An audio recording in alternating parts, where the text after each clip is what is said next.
Ik weet dat het een moeilijke keuze is. Maar bedenk wat dat voor mij zou kunnen betekenen. Schreeuwt Henk Nieuwenhuis in zijn brief. Het wie voor de snitser net een makkelijke vraag om te stellen. Maar daar heb ik ook heel lang naar moeten toewerken. Ik ben in oktober vorig jaar begonnen om een brief te schrijven op een computer. En daar kon ik eigenlijk niks mee. Ik ben gewoon begonnen. En toen zei mijn dochter al van, probeer dat ding te versturen. Ik zei nee, zover ben ik nog niet. Ik voel me niet ziek, maar ik ben wel ziek.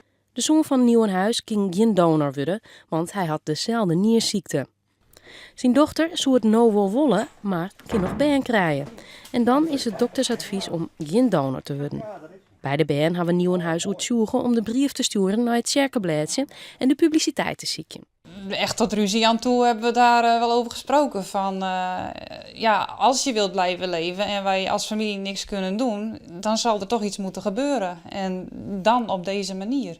Het komt heel iets vaker voor dat mensen onbekenden vregen om een nier te doneren. Ook in kranten en bijgelijks op Facebook worden oproepen dienen.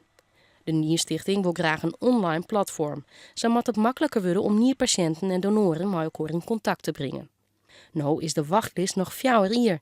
Nieuwenhuis maait nog net op deze wachtlijst, want zijn nier functioneert nog voor 13%. En dat is te heeg. Het is beter als je er nog 12% hebt, dat je dan gaat transplanteren dan dat je zelf veel minder weerstand hebt. Dan ga je er ook veel beter tegen en dan kom je ook veel beter uit de operatie.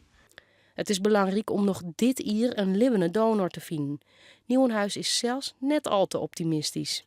Het is niet niks wat je vraagt.